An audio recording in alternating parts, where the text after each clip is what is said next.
বারিক লানা ফি রজব ওয়া শাবান ওয়া বাল্লিগনা রমাদান। আল্লাহ তুমি রজব শাবানে বরকত দাও, রমজান মাস আমাদেরকে পৌঁছে দাও, পড়েন আমিন। এখন যে মাসটা আমরা কাটাচ্ছি কি মাস? এই মাস থেকে বিশ্বনবী নিজেকে প্রিপেয়ার করতেন। আর শাবান মাসে বিশ্বনবী সবচেয়ে বেশি নফল রোজা রাখতেন। যারা নফল রোজা রাখতে চান এরা শাবান মাসে রাখবেন। রমাদানের পরে যেই মাসে বিশ্বনবী সাল্লাল্লাহু আলাইহি ওয়াসাল্লাম সবচেয়ে বেশি নফল রোজা রাখতেন ওই মাসটার নাম হচ্ছে শাবান। বেশি বেশি নফল রোজা রাখবেন তো? আল্লাহ তুমি কবুল করো।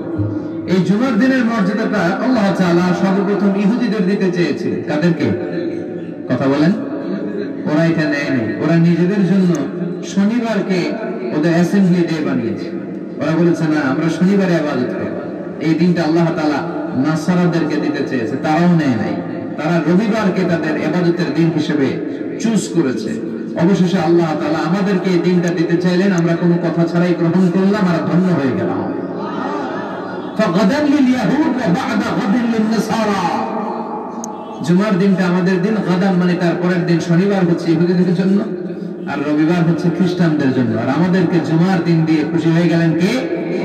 আবার বিশ্বনবী বললেন জুমার দিনটা এমন দিন, এই দিনে আল্লাহর পক্ষ থেকে বিশেষ ফেরেশতারা মসজিদের সবগুলো দরজার মধ্যে দাঁড়িয়ে যায় এবং জুমার নামাজের আগ দিয়ে খতিব সাহেব আসার আগ পর্যন্ত লিখতে বসে যায়। কে কে মসজিদে ঢুকে নামগুলো তারা কাউন্ট করে, এন্ট্রি করে। সর্বপ্রথম জুমার সালাত আদায়ের জন্য যে মসজিদে ঢুকে আল্লাহর রাস্তায় উট কুরবানি করলে যে সওয়াব, ওই ব্যক্তির আমলনামায় আল্লাহ ওই সওয়াব দান করে দেয়। সর্বপ্রথম জুমার দিন যে মসজিদে ঢুকে ফালাহুল বুদনা, তার জন্য থাকে একটা উট কুরবানির সওয়াব। ওনার পরে যে ঢুকবে ফালাহুল বাকারা, তার জন্য গরু কুরবানির সওয়াব। কাবশা, তার জন্য ছাগল কুরবানির সওয়াব।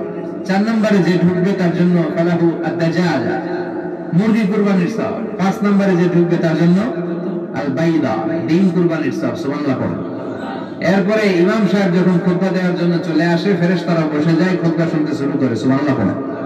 তাহলে এই জুমার দিনের আলাদা সিগনিফিকেন্স আল্লাহর কাছে আছে না নাই?